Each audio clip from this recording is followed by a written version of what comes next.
पूर्व की स्मृति में जीते हैं कि मैंने ऐसा किया था, मैंने वैसा किया था, मैं ऐसा करता हूँ, मैं वैसा करता हूँ, या फिर आगामी कि हम ऐसा करेंगे वैसा करेंगे। बस यही हमारे दुखों का, या तो गा गा गा और या था, यही तो दुखों की गाथा है। ऐसा हमने कल नहीं परसों किया था। कल तो गुरुकुल के बच्चे आए थे और एक हाइकू के माध्यम से समझाया था कि जो करना है तुरंत कर लो, क्योंकि होता क्या है, हम सोचते ही सोचते बूढ़े हो जाते हैं, और जब बुढ़ापा होता है तो कुछ कर पाते हैं क्या? बोलो, फिर कुछ नहीं कर पाते। धर्म ध्यान जब भी करना है तो तुरंत जब मन में आ रहा है झट से कर लो, और अन्यथा सोचते सोचते तो पूरी जिंदगी निकल जाती है, आदमी कुछ कर नहीं पाता है। और एक भी बात और बोली थी कि ज़्यादा किसी की बात को पकड़ना नहीं, चिपको मत, चिपकेंगे तो राग और द्वेष होएगा। जितना जितना हम चिपकते जाएंगे उतना उतना हमारे अंदर में राग और द्वेष होएगा, और छूटते चले जाएंगे, संसार के बंधन से भी छूटते चले जाएंगे।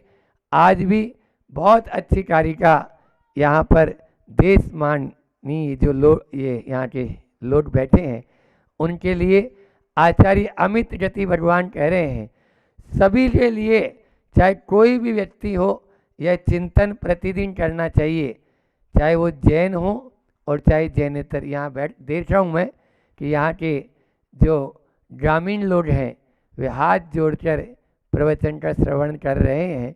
इसीलिए कर रहे हैं क्योंकि एक बात और बताऊं, शहर के लोगों को बोलो, हमारे गुरुजी हमेशा कहते हैं, तो वहाँ पर क्या होता है, ऊपर ऊपर से चली जाती है उनके, और ये लोग भले ही एक शब्द भी सुनेंगे तो वो भी इनके पूरा हृदयंगम होता है कि एक बार ऐसे महाराज जी आए थे, इन्होंने ये बात कही थी। 10 साल 20 साल बाद में भी याद रखते हैं। तो वही चीज़ आज आप लोगों के लिए आचार्य अमित गति भगवान क्या बोल रहे हैं। पहले हम गाथा का उच्चारण करते हैं। सामायिक पाठ चल रहा है और उस सामायिक पाठ में अंतिम उपसंहार है। आज यह है 30वीं कारिका, यहाँ पर अपन पढ़ते हैं। स्वयं कृतं कर्म यदात्मना पुरा फलं तदीयं लभते शुभाशुभं परेण दत्तं यदि लभते स्फुटं स्वयं कृतं कर्म निरर्थकं तदा। बहुत अच्छी कारिका लगती है, हमारी बहुत प्रिय कारिका है कि जो कर्म तूने पहले किए थे, कर्म देते तुझे हैं फल आज वे ही, देने लगे जो फल अन्य कोई, स्वयं किए कर्म ही व्यर्थ होंगे। हमारे किए हुए कर्म हमें ही फल देते हैं, कोई दूसरे के कर्म किए हुए फल देते हैं क्या? बोलो। हम सब यहाँ पर बैठे हुए हैं। पहले इस कारिका का शाब्दिक अर्थ बता देता हूँ। जो शब्दों का अर्थ है, स्वयं कृतं कर्म यदात्मना पुरा, अपने द्वारा पहले, आत्मना अपने द्वारा, स्वयं के द्वारा, कृतं कर्म किए गए हैं पहले, पूरा यानी पहले, फलम तदीयम लभते शुभाशुभम, वे ही हमें फल देते हैं। आपने अच्छा काम किया है तो क्या देंगे? अच्छा फल, और बुरा काम किया तो बुरा फल। परेण दत्तम यदि लभ्यते स्फुटम, परेण दत्तम कोई दूसरा, पर यानी दूसरा, दूसरा हमें कोई भी फल नहीं देता है। यदि दूसरा कोई फल देने लगे, स्वयं कृतं कर्म निरर्थकम तदा, स्वयं के किए हुए कर्म ही नष्ट हो जाएंगे, फिर कोई मतलब ही नहीं रहेगा। इस जगत की पूरी सृष्टि की रचना और इस सृष्टि का जो संचालन है वो डावाडोल हो जाएगा। होगा या नहीं होगा? आपका कर्म मुझे फल दे दे, मेरा कर्म आपको फल दे दे, तो फिर अच्छे और बुरे का कोई काम ही नहीं। फिर तो दिल खोल के आराम से कोई भी पाप करेगा, कोई चाटा मार देगा, बोले भैया मैंने थोड़ी, वो तो तेरा ही कर्म ऐसा ही था, मैंने थोड़ी मारा है, समझ में आ रहा है? तो ये सृष्टि की यानी संचालन ही गड़बड़ा चला जाएगा। और वैसे भी आज अपन इस सृष्टि को आप सब देखते हैं तो कैसा नजर आता है? कोई स्त्री है, कोई पुरुष है, कोई लंबा है, कोई छोटा है, कोई गोरा है, कोई काला है, कोई अमीर है, कोई गरीब है, कोई शहर में रहता है, कोई गांव में रहता है। रहते कि नहीं रहते? बोलो। कोई मुनि महाराज जी है, कोई श्रावक कपड़ों के अंदर है। ये क्यों है ऐसा?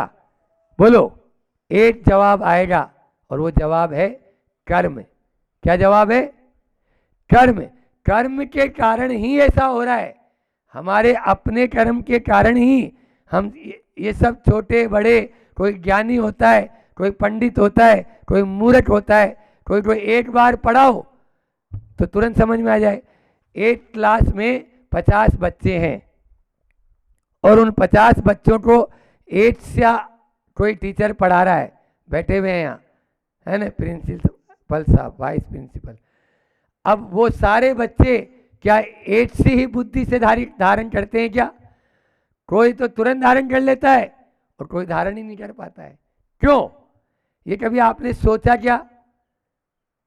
हम काले हैं, आप गोरे हैं, बताओ। या हम काले हैं, महाराज जी थोड़ा गोरे हैं, तो ऐसा कभी सोचा कि ऐसा क्यों हुआ?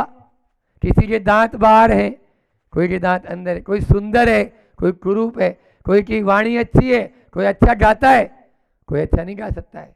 बोलो क्यों? कर्म। क्या है? कर्म। कर्म सिद्धांत को याद रखो। हम क्या होते हैं? कर्म कांडी बन गए, कर्म सिद्धांत को भूल गए। लिख लो, कर्म कांडी और कर्म सिद्धांत, दो शब्द बोले मैंने। कर्म कांडी का मतलब क्या होता है? कर्म कांडी का मतलब होता है केवल मात्र मुझे ऐसी पूजा करना, मुझे वो चढ़ाना, मुझे ऐसा चढ़ाना, मुझे वैसा करना, ये कर्म कांड में हो गया। और कर्म सिद्धांत क्या? जैसा हम करेंगे वैसा भरेंगे। ठीक है ना?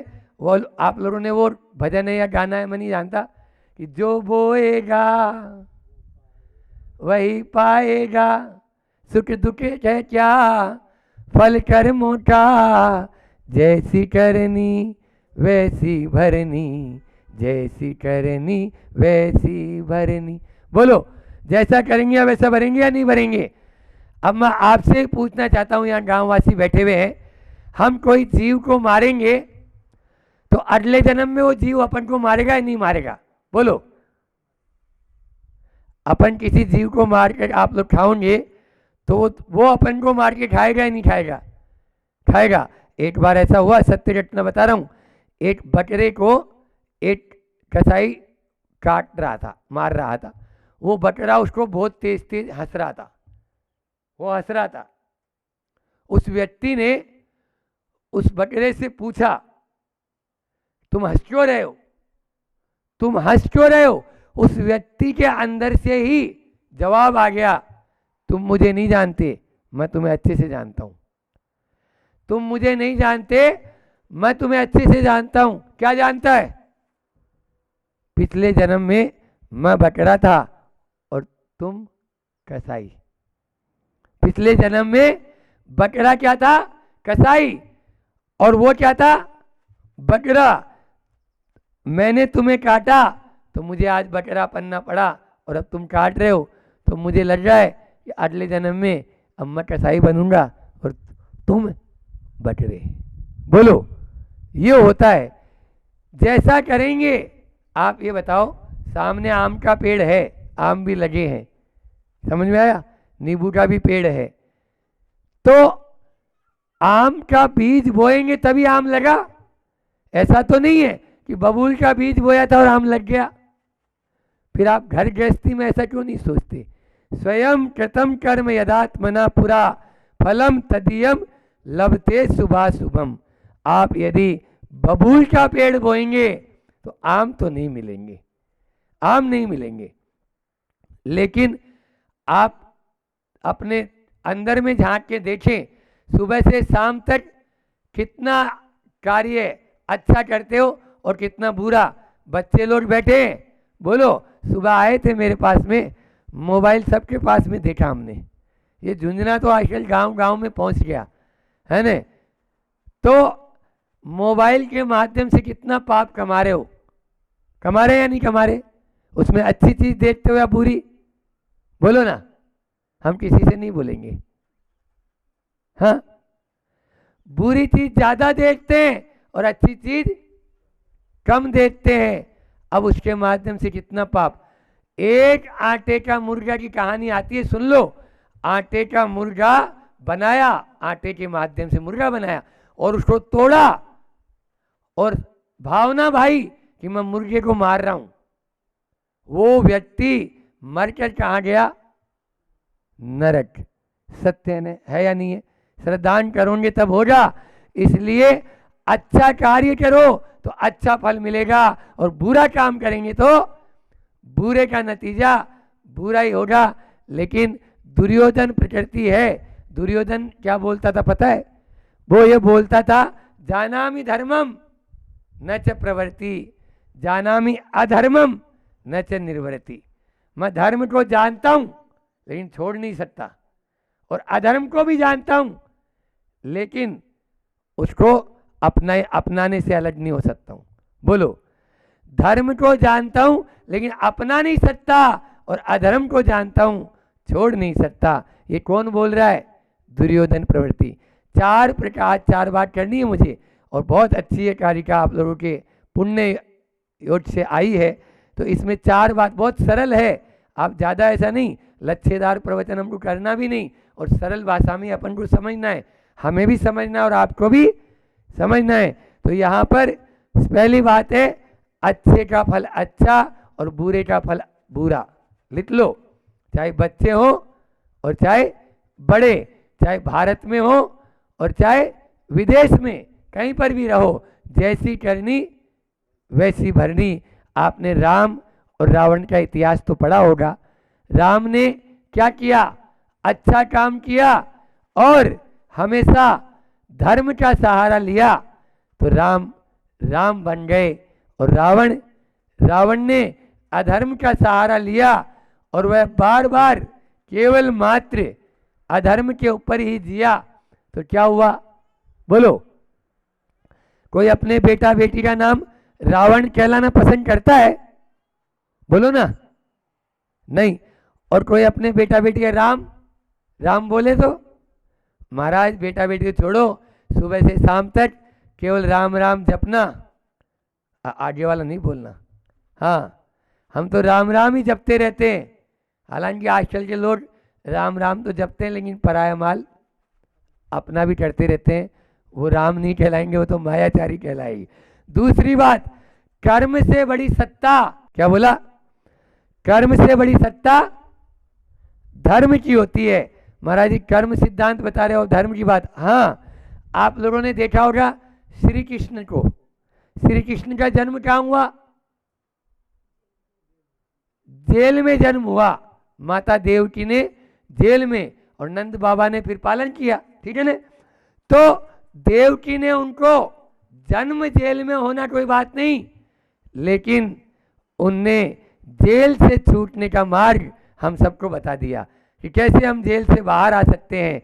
इस संसार रूपी जेल से भी बाहर आने का मार्ग वो इस जगत को बता के गए, और आगामी 16वें तीर्थंकर होंगे।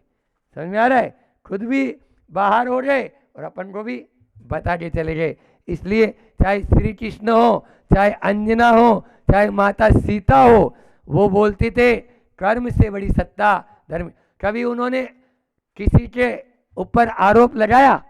बोलो, सीता को इतनी बड़ी बड़ी परीक्षाएं देनी पड़ी, क्या कभी उन्होंने किसी को बोला कि नहीं आपने ऐसा किया, उसने ऐसा किया, उसने ऐसा किया तो ऐसा हो गया?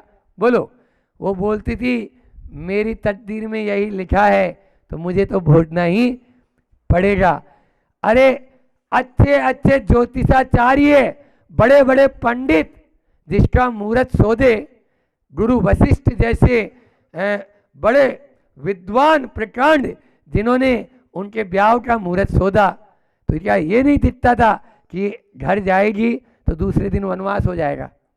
बोलो, वहां से अयोध्या आई और दूसरे दिन उनको राजपाट छोड़ते जाना है। ये तो इसलिए ज्यादा इधर उधर की बातें नहीं, कर्म से बड़ी सत्ता क्या होती है, बोलो ना, धर्म की। कर्म से बड़ी सत्ता धर्म की होती है। बहुत बढ़िया। फिर इसके बाद में तीसरा, जितने भी जो भी कर्म हम बांधते हैं वो बांध लिए, तो बांधने में आप पूर्ण रूप से स्वतंत्र हैं और भोगने में परतंत्र। फिर से नोट कर लो, कर्म आपने जो बांधा है जब वो उदय में आएगा उस समय आपका कोई बस नहीं चलेगा, लेकिन अभी आप नया कर्म बांध रहे हो, उसमें स्वतंत्र हो या नहीं। अभी आप लोगों को बोला कि आज प्रवचन होगा, आप सब गांव वाले यहाँ पर उपस्थित हो गए, है ना, तो ये क्या हुआ, अच्छा कार्य था, आप लोगों ने अच्छा कर्म, पुण्य कर्म अर्जन हो जाए और हम भी थोड़ा सा ले लें, दो चार पुष्प। तो इस प्रकार की भावना के साथ आप लोग यहाँ पर उपस्थित हुए, तो ये क्या है, अच्छा कार्य करने में आप अच्छी रुचि दिखाएंगे, यही तो हमारा कर्म बांधने में हम क्या है, स्वतंत्र, और कर्म के उदय में परतंत्र। रो मत, जो कर्म का उदय आया है उसको स्वीकार कर लो। हाँ, बस स्वीकार कर लोगे, नया कर्म नहीं बंधेगा। लिख लो, कर्म के उदय आया, अपन को दुख मिला, दुख किस लिए मिला, असाता कर्म कब आता है, जब हम किसी को मारते हैं, पीटते हैं। किसी को मारा पीटा था तब तो असाता कर्म आया। किसी की किताब चुराई, किसी को ज्ञान के अपन ने विघ्न डाला, तो क्या हुआ, ज्ञानावरणी कर्म का बंद हो गया, हुआ नहीं हुआ। सीधा सीधा फार्मूला है, हमारे यहाँ टेढ़ा मेढ़ा है ही नहीं। आप जैसा करेंगे वैसा का वैसा होगा। हमने किसी की बुराई की, नीच गोत्र का बंद हो गया। क्या बोला, किसी की बुराई करेंगे, दूसरे की निंदा करेंगे, नीच सुनेंगे तो भी नीच गोत्र का बंद होगा। लिख लो, इसलिए दूसरे कभी बुराई मत करो और ना बुराई सुनो। गांधी जी के 3 बंदर क्या बोलते थे, बोलो ना, गांधी जी 3 बंदर बोलते थे, बुरा मत देखो, बुरा मत सुनो, बुरा मत बोलो। मैं बोलता हूं, गांधी जी के 3 बंदर, और भगवान महावीर स्वामी ने बोला, अरे तुम 3 बंदर की बात मत कर, तुम तो एक बंदर को याद रख ले। और वो बंदर क्या करता था पता है माँ साहब, वो बंदर यहाँ पे उंगली रखे हुए है और वो ऐसे उंगली रखा हुआ है और वो बोलता है बुरा मत सोचो। बस भगवान महावीर स्वामी के उस बंदर को हमेशा अपने पास में रखो कि बुरा मत सोचो, बुरा नहीं सोचेंगे, बुरा देखेंगे भी नहीं, बुरा सुनेंगे भी नहीं और बुरा बोलेंगे भी नहीं। यही तो बात यहाँ पर है। तो मैंने कहा कि पहली बात, जैसी करनी वैसी भरनी। दूसरी बात, कर्म से बड़ी सत्ता धर्म की। तीसरी बात, कर्म बांध लिया, उसमें हम बांधने में स्वतंत्र हैं लेकिन भोगने में परतंत्र, भोगेंगे उदय में आने में परतंत्र है। और चौथी बात, कर्म एक बार बंधन को प्राप्त होता है, उसमें बहुत सारा परिवर्तन भी हो जाता है। लिख लो ये भी, क्या बोला, कर्म के बंद होने के बाद ऐसा मत सोचो कि हमने गलत काम कर लिया, हम तो पाप ही पाप करते जा रहे थे, अब हम कुछ नहीं कर सकते। ध्यान रखना, मैं हमेशा बोलता हूं, एक साधु का अतीत होता है और हर अपराधी का भविष्य। आगामी 26 तारीख से 3 तारीख तक अष्टानिका के पावन अवसर पर एलोरा में यह विधान हो रहा है और पूरी व्यवस्था बोल रहे हैं एलोरा वाले कि हम संभाल लेंगे, आना फ्री, जाना फ्री, खाना फ्री, रहना फ्री और वस्त्र भी शायद, क्यों, हथकरघा वाले बोल रहे हैं हथकरघा के वस्त्र देंगे महाराज। पहले बार आपका वहां पर आगमन हो रहा है और ऐसा भव्य आगमन होना चाहिए और वहां पर ऐसे ऐसे आयोजन हो जिसके माध्यम से पूरी दुनिया में एक संदेश जाए। कमर कसकर, कल वाक्य भी जितने लोग शाम को आए थे उन लोगों ने एक सूत्र में बोला, महाराज जी आप दोनों दिन को कहोगे रात तो हम रात कहेंगे और जो बात हो पसंद वही बात करेंगे। ऐसी बात। और हम दोनों ने भी यही बात बोली कि हमारा कुछ नहीं, जो कुछ है गुरुदेव का है, जैसा गुरुदेव का आशीर्वाद होगा आपको वही करना है, वैसा ही करना है। बस यही श्रद्धा यदि आपका हो गया फिर कोई बात नहीं, कहीं पर आगे से पीछे तक सोचने की जरूरत नहीं। गुरुदेव के आशीर्वाद से सब कुछ अच्छा होगा। तो आप लोग भी आज ही अपना नाम इन सबको देना शुरू कर दें ताकि व्यवस्थाएं बहुत अच्छे से हो सके और वह विधान भी सानंद अच्छे से हो सके। फिर आगे की सूचनाएं आगे और दे देंगे, अभी इतना ही रखते हैं। बोलिए अहिंसा परमो धर्म की। सबके हृदय में आपका स्थान एक सज्जन और एक सात्विक और एक सुलझी हुई मानसिकता का व्यक्तित्व है। ऐसा मूल्य अगर है तो आप अमूल्य हो। आप क्या हो? अमूल्य हो। कोई मूल्य नहीं है इस वस्तु का अगर आपने सबके हृदय में ये स्थान बनाया है। विचार करना, सोचना कि मैंने अपने जीवन में कितने लोगों के हृदय में वास किया है, कितने लोगों के हृदय में मेरा स्थान बना हुआ है, कितने लोग मुझे अंतरंग से चाहते हैं। वो राग वाला नहीं, वो वाला प्रेम नहीं, वो वाला प्रेम की बात नहीं कर रहा हूँ। अंदर से जो चाहते कि नहीं ये अच्छा व्यक्तित्व है, ये सज्जन व्यक्तित्व है, ये सात्विक व्यक्तित्व है, उसकी बात मैं आपके सामने कर रहा हूँ। वो अमूल्यता है, वो बहुमूल्यता है आपके जीवन में। हर पदार्थ का आप अर्थ से तोलते हो, अर्थ से तोला जाता है, परंतु आपको अपना वजन अपने शुद्ध सात्विक करुणामय और दयामय कार्य ही आपका असली वजन है। क्या? आपकी जो अंदर करुणा है वही आपका असली वजन है। जैसे मान लो अगर जो यहाँ अनाज का कोई व्यापारी बैठा होगा तो वो अनाज का व्यापारी इसको बहुत भली भांति मेरे इस उदाहरण को समझ जाएगा।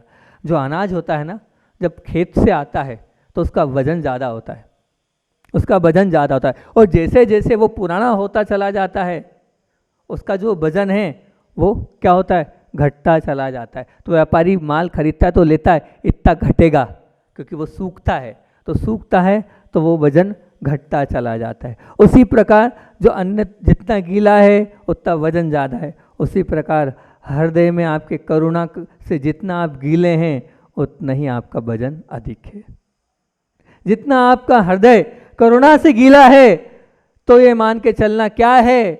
आपका वजन अधिक है। अधिक वजन करने के लिए कोमल हृदय, करुणामय हृदय रखना पड़ेगा। वो किसान भी जब बीज बोता है तो क्या करता है? पहले उस माटी को कोमल बनाता है, पानी देता है, जब बीज फूटता है तब बीज अंकुरित होता है। तो आप बस आपके अंदर कितनी करुणा है? अगर करुणा है तो ये मान के चलना आपके अंदर भी वो मोक्ष का बीज फूट उठेगा, नहीं तो नहीं उठेगा। शरीर के वजन की तो आपने क्वांटिटी कर रखी हैगी, आपसे पूछो तो आप बता देते हो इतना वजन है, इतना वजन है, इतना वजन है, सब अपने अपने वजन को बता देंगे, बहुत अच्छी बात है। लेकिन वो वजन कोई काम का नहीं है। शरीर का वजन वजन नहीं है, वो तो यहीं रह जाएगा। लेकिन असली वजन ये जो आत्मा में करुणा है, उस करुणा का कितना वजन है, वो करुणा आपके जीवन में कितनी प्रवेश करी है, वो कहाँ तक आपके उस करुणा का स्थान आपके जीवन में आया है, इस पर आप विचार करना। क्योंकि गिरावट बात चल रही है, गिरावट की ही बात करेंगे। बहुत अच्छा विषय है ये गिरावट वाला। गिरावट पे बहुत सारे बिंदु और भी हैं। गिरावट को आप अच्छा नहीं मानते हो, आपके अंदर की जो भावनाएं हैं, अब विचार करना, आप गिरावट को अच्छा नहीं मानते हो, लेकिन धर्म के प्रति, चारित्र के प्रति, विनय के प्रति गिरावट है या बढ़त है? विचार किया? गिरावट है या बढ़त है? और एक और मैं हमेशा इस पर हमेशा 5 बातें सभी लोगों से पूछता हूँ। जब भी मेरे पास कोई युवा वर्ग आता है तो उनसे 5 बात पूछता हूँ उनसे मैं कि बच्चों, तुम लोग 24 घंटे लगे हो अपनी दुकानदारी में, लगे हो, रात दिन काय में लगे हो? पैसे में लगे हो। पैसे की चिंता है आपको, पैसा बढ़ना चाहिए, पैसा कम हो गया तो आपके माथे पर सल आ जाता है, आप चिंतित रहते हो। परंतु मैंने 5 बातें रखता हूँ लोगों के सामने हमेशा। क्या कभी विचार किया आपने? पैसे की बैलेंस शीट बनाई, लेकिन क्या इसकी बैलेंस शीट बनी? संस्कार आपके बड़े कि कम हुए, संबंध आपके बड़े कि कम हुए? आप लोग भी ये 5 जो चीज़ें पूछ रहा हूँ ऑब्जर्व करना और अपने आप से पूछना, मेरे बड़े कि घटे? याद करना 5 चीज़ों को। संस्कार आपके घटे कि बड़े? संबंध आपके घटे कि बड़े, उनमें बढ़त है कि घटन है। समाधि अर्थात समता आपकी बढ़ रही है कि कम हो रही है। साहस आपका बढ़ा कि कम हुआ। सद्गुण आपके बढ़े कि कम हुए। 5 चीज़ें बताइएगी, कौन कौन सी ऑब्जर्व करना। संस्कार, संबंध, समाधि अर्थात समता, साहस और सद्गुण। फिर से रिपीट करूं 5 चीज। संस्कार, संबंध, समाधि, साहस, सद्गुण। इसको और खोल देता हूं। संस्कार से तात्पर्य क्या? संस्कार से तात्पर्य ये है कि पहले आप पूजन भी करते थे, दर्शन भी करते थे, अभिषेक भी करते थे, स्वाध्याय भी करते थे, सब कुछ करते थे। अब वो संस्कार कम हुए कि बढ़े? वो जो बचपन के संस्कार थे घटे कि बढ़े? शादी के बाद तो बढ़ना चाहिए। क्यों? क्योंकि शादी के बाद आपके यहाँ कौन आई हैगी? धर्म पत्नी। तो धर्म पत्नी आने के बाद तो संस्कार बढ़ने चाहिए, लेकिन संस्कार घट रहे हैं। तो बताओ क्यों? आपको अपने व्यापार की चिंता है, धन की चिंता है, पर वो जो साथ जाना है असली संस्कार, वो घट रहा है, उसकी चिंता क्यों नहीं है? उस पर आपका विचार क्यों नहीं है? वहाँ आपका ध्यान क्यों नहीं जा रहा है? उन संस्कारों पर आपका ध्यान क्यों नहीं जा रहा है? तो आप विचार करें, हमारे संस्कार घट रहे हैं कि बढ़ रहे हैं? वो संस्कार, जो संस्कार हमें ऊंचाइयों तक ले जाएंगे, मोक्ष का दरवाज़ा खोलने वाले संस्कार है, वो घट रहे हैं कि बढ़ रहे हैं? इस पर विचार करना पहला। दूसरा, संबंध। अब आपके संबंध, जब शादी की थी तो पति पत्नी के साथ जैसे संबंध थे, क्या वैसे संबंध अभी भी बरकरार हैं कि नहीं? और नहीं है तो क्यों? क्या कारण है उन संबंधों में? और जो संबंध हमारा माता पिता से पहले था, क्या वो संबंध अभी भी उतना है?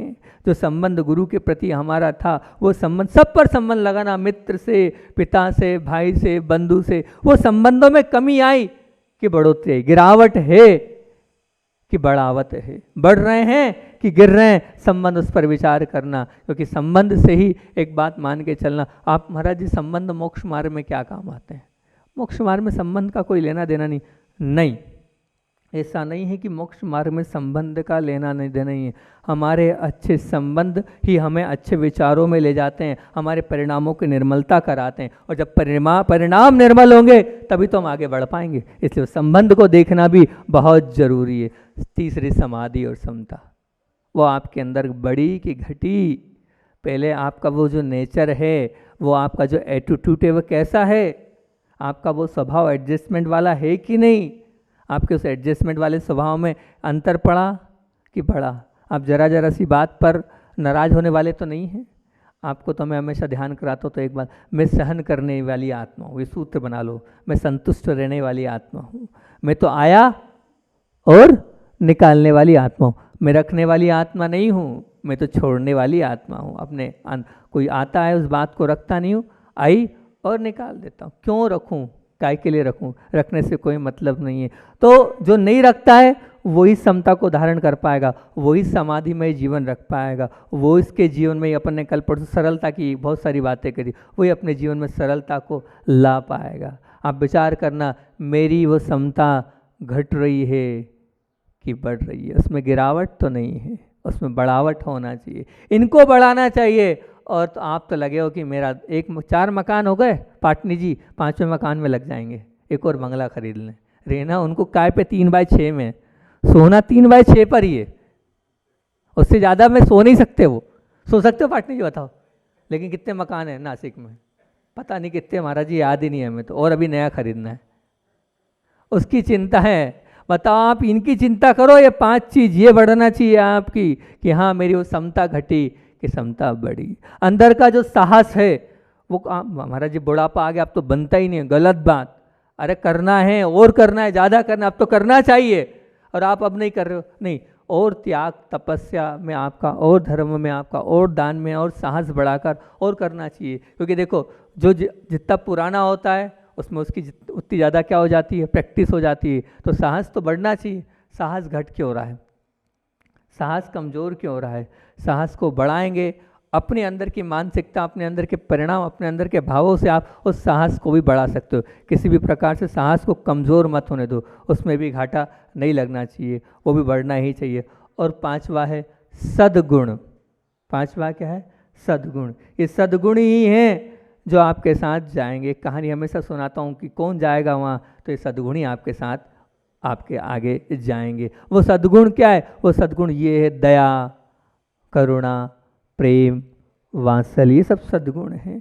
ये सद्गुण आपके घटे कि बढ़े, इन उन गुणों में बढ़ोतरी होना चाहिए। वो प्रेम की बात और मधुरता की बात में आपके अंदर के परिणामों में निर्मलता आनी चाहिए, इन सद्गुणों के माध्यम से आएगी। तो इन 5 चीज़ों को आप हमेशा अपने आप को परखो। ये 5 चीज़ें घटी कि बड़ी, घटी कि बड़ी, ये बढ़ती चलनी चाहिए तो बहुत अच्छी बात है। आप अगर गिरावट आ भी जाती है तो व्यापारी व्यापार करना नहीं छोड़ता है। मूल्य गिर भी जाता है तो मूल्य बढ़ेगा, पुनः मेहनत करता है। ये 5 चीज़ें घटे भी तो आप चिंता मत करना, आज नहीं कोई बात नहीं, हम इसको बढ़ाएंगे, बहुत अच्छा बढ़ाएंगे और आगे करते चलेंगे। आप कहीं गिर भी गए हो तो मैं कहता हूँ उस गिरावट को अपने जीवन की बदलाहट की ओर ले जाओ। वो जो गिरावट से ही, क्या बोल रहा हूँ फिर से सुनना, आप कहीं गिर भी गए हो, आप कहीं गिर गए हो तो उस गिरावट से ही जीवन को बदलाहट की ओर ले जाओ। उस गिरावट से ही जीवन को बदलाहट की ओर ले जाओ। कोई बात नहीं, यहाँ गिरा हूँ कोई बात नहीं, लेकिन अब इस गिरने के माध्यम से मैं और ऊंचा उठूंगा और ऊंचा उठूंगा और ऊंचा उठूंगा। गिरते सब हैं लेकिन गिरकर ही सीखते हैं, और वो गिरकर जो सीखते हैं वही महान बनते हैं, वही ऊंचाइयों को प्राप्त करते हैं। जब तक वो बच्चा गिरता नहीं है ना, तब तक चलना भी नहीं सीखता है, और वो चल भी नहीं पाता है, चल भी नहीं पाएगा, गिरना सीखना ही होगा। एक बालक था, वो जो बालक था बहुत ब्रिलियंट बालक था, बहुत पढ़ने में इंटेलिजेंट था, इतना इंटेलिजेंट था। मैं ध्यान रोज कराता हूँ तो एक मंत्र रहता उस ध्यान में, एक पाठी होने का, मतलब एक बार पढ़ने में याद हो जाए, उस मंत्र का वो प्रभाव होएगा। तो अब वो बालक इसी प्रकार का था, एक बार पढ़ ले और याद हो जाए। अब हर बार क्लास में अब क्या आना है उसको, क्लास छोड़ो, पूरे विद्यालय में वो क्या होता था, मेरिट लिस्ट में फर्स्ट में आता था, आ रहा था। पहली से लेकर 11वीं तक उसकी यही स्थिति थी, हर बार मेरिट लिस्ट में आता था। लेकिन वातावरण का प्रभाव पड़ता है और कभी अभिमान भी आ जाता है। अभिमान था, वातावरण का प्रभाव पड़ा, बड़ी उम्र थी, कुछ गलत संगति में लग गया, और गलत संगति में लगने के बाद जो है यहाँ वहाँ घूमने लगा और फिर गलत आदतें भी लग गई। अब गलत आदतें लग गई तो परिवार वालों ने समझाया, बेटा तू जितना सिंसियर था पढ़ने में उतना सिंसियर नहीं रहा। तो उसने किसी की भी बात नहीं मानी, सबने समझाया पर किसी की समझाइश नहीं मानी, और जब समझाइश नहीं मानी हुआ यही जो नहीं होना चाहिए था। देखो कितना भी कुछ भी हो, कितना भी आप पुण्यशाली हो, लेकिन थोड़ा बहुत पुरुषार्थ तो जरूरी है। बिना पुरुषार्थ तो जो है वो जो सरस्वती देवी वो भी रुष्ट हो जाती। हुआ यही, और वो फेल हो गया। और जब वो फेल हुआ तो वो इतना ज़्यादा डिप्रेशन में आ गया, अपनी उस गिरावट को उसने ये मान लिया, मैं ना सब कुछ समाप्त कर लिया, अब मेरे जीवन का कोई मूल्य नहीं। क्योंकि जो उच्च शिखर पर बैठता है और फिर उसके बाद जो नीचे गिरता है, तो वो जो नीचे की गिरावट है उसको पसंद नहीं आती है। उसको लगता है मैंने मेरे जीवन में सब कुछ समाप्त कर लिया, अब बचा ही नहीं है, क्या बचा मेरे जीवन में। अब वो डिप्रेशन में रहने लगा। सबने समझाया, समझाने के बाद भी उस पर कोई असर नहीं पड़ा।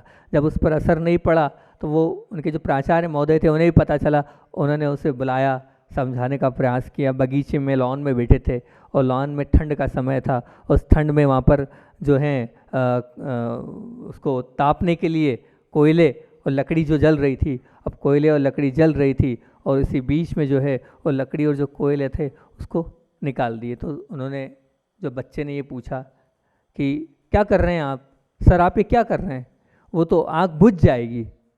तो मुस्कुराने लगे, बोले वो आग बुझने लगी। फिर 2 मिनट बाद वो जो बुझ चुकी आग थी, मतलब वहाँ थोड़ी बहुत जल रही थी, उस कोयले को, उस लकड़ी को वहाँ पर, तो बोले अब क्या कर सकते हैं। बोले कुछ नहीं करना है, आपने वो जो आग लगाई, आप जो निकाले हैं कोयले और जो लकड़ी निकाल दी, उनको वापस आप डाल दो, वापस से आग लग जाएगी, उसमें बड़ी बात क्या हैगी, आपको रखना और यहाँ डालना हैगा, वापस से आग लग जाएगी। बोले करके दिखाओ, बोले करके दिखाओ, मुझे नहीं लगता कि अब आग वापस से लगेगी जो बुझ चुकी। अरे सर कैसी बात कर दी। उसने वापस से वो कोयले और लकड़ी उठाई और उस अग्नि में डाल दी। अब वो अग्नि में डाल दी तो वो जो अग्नि थी वो प्रज्वलित हो गई। बोले देखो होगी, जली कि नहीं आग। तो बस, तो बोले मैं भी यही समझाने के लिए आपको बुलाया था बेटा, कि बताओ अब तुम एक बार फेल हो गए, अपने जीवन को तुमने बुझा लिया, अंधकारमय कर लिया, वापस इस जैसे इस बुझे हुए कोयले को तुमने जलाया है, ऐसे अब तुम अपने बुझे हुए जीवन को वापस जला सकते हो। तुम्हारे अंदर वो ताकत है, भूल जाओ क्या हो गया, भूल जाओ क्या उस गिरावट को भूल जाओ, अपने जीवन को, इस बदलाहट को तुमने जैसे कोयले को बदल दिया, वापस में उस जलने की ताकत है, ऐसे तुम्हारे अंदर में जलने की ताकत है। उस बालक को समझाया और वो बालक बन। जरा जरा सी गिरावट पर अपने आप को हतोत्साहित नहीं करना है, अपने आप के जीवन को नीचे नहीं गिराना है। एक बहुत अच्छी महाभारत की कथानक है इस बात को लेकर। कल उसको देखा तो मुझे कहा ये तो बहुत अच्छा है, वो कल सुनाऊंगा क्योंकि अपना समय हो गया आएगा। आचार्य भगवान का संस्मरण तो अपन रोज़ सुनते ही हैं, उसको सुनाकर अपनी बात को विराम दूंगा। आचार्य भगवान फिरोजाबाद की अपनी चर्चा चल रही है। फिरोजाबाद में एक सज्जन आए और उस सज्जन ने आचार्य श्री से बड़ा कहा, बोले आचार्य श्री, एक बच्चे ने भी एक बार पूछा था वही सवाल, एक बड़े व्यक्ति ने पूछा कि आचार्य श्री जी, आप किसी से कोई खड़ा रहता है, 2-2 घंटे खड़े होकर चल जाता है, लेकिन आप उससे बोलते नहीं बैठो भैया, या कुछ पूछते नहीं हो। तो आचार्य श्री बड़ी मुस्कुराते हुए जवाब देते हैं कि भैया ऐसा है, ये स्थान मेरा तो है नहीं जो मैं उससे बोलूं बैठ जाओ। दूसरी बात ये है कि वो मान लो उसको रुकना नहीं हो, मात्र दर्शन करने आया हो तो। और तीसरी बात ये है कि मान लो मैं आप जाने का भी नहीं बोलते हो, बोले मैं क्यों जाने का बोलूं, अगर जाने का बोलूँगा तो जिस चीज़ को मैं आज कितने साल पहले मोटर गाड़ी छोड़ आया हूँ उसकी अनुमोदना होगी और उसका दोष किसको लगेगा, मुझे लगा। तो मैं क्यों कहूँ उससे जाओ और मैं क्यों उससे आओ। तो बोले मैं ये सब कुछ करता ही नहीं हूँ।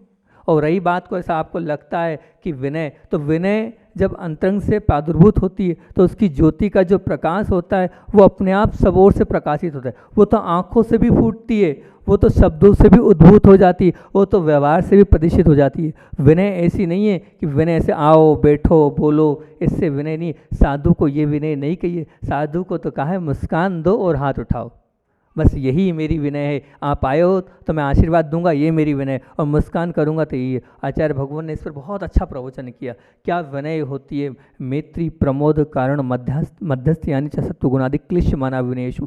इस सूत्र को बहुत अच्छे से प्रस्तुत किया उन्होंने, और इस सूत्र में कहा कि मंगल में भी अमंगल हो जाता है किसमें, विनय नहीं होने से, और क्या दंगल में भी मंगल हो जाता है विनय होने से। बहुत अच्छे से प्रस्तुत किया। जब प्रस्तुत किया तो उन्होंने ये कहा, हम भविष्य काल के तीर्थंकरों को भी नमस्कार करते हैं, जो भावी तीर्थंकर हैं उनको नमस्कार करते हैं। तो यहाँ पर जितनी बैठी आत्माएं उनको भी हमारा नमस्कार हो रहा है एक तौर से। ये मत समझना हम उनकी विनय नहीं करते। विनय पर जब पूरा प्रवचन हो तो प्रवचन के पश्चात वहाँ छदामी लाल जी सेठ जी थे फिरोजाबाद के, उनको बहुत टेंशन हो गया। बोले जिस दिन आचार्य श्री आए थे उस दिन अपन ने आचार्य श्री से क्या कहा कि आचार्य श्री जी यहाँ तो चौका लग नहीं पाएगा, पहले दिन जब हम जानते नहीं थे, हम यहाँ गांव में चले जाइए, वहाँ कुंतु सागर जी का संग आया है, आप वहाँ पर चले जाइए, वहाँ पर आहार के लिए आप चले जाइए, वहाँ पर चौके लगें, वहीं आपकी पूरी व्यवस्था हो जाएगी, यहाँ कोई व्यवस्था नहीं है। बोले वो विनय के प्रवचन सुनने के बाद वो उद्वेलित हो गया हूँ, अपने को आचार्य श्री के पास चलना है और वो पहले दिन की क्षमा मांगना है। और वो सब जो पंडित नरेंद्र कुमार प्रकाश जी जो प्रोफेसर साथ साथ गए और उन्होंने कहा, रोते रोते कहा, आचार्य श्री पहले दिन के लिए हम क्षमा चाहते हैं, उस दिन हमने आपको ना तो आसन दिया न ये कहा बैठो, और बल्कि आपसे ये कह दिया यहाँ चौके की व्यवस्था नहीं। आचार्य श्री जी वहाँ आए, आप उधर ही चले जाइए, वहाँ दर्शन कर लीजिए, कुंतु सागर जी आए हैं, उसके लिए क्षमा चाहते हैं। आचार्य श्री की वाणी ऐसी होती है कि अच्छे अच्छे के हृदय को परिवर्तित कर देती है, अच्छे अच्छे लोगों के मन को बदल देती है। बोले आचार्य भगवान विद्यासागर जी महामुनि राज की।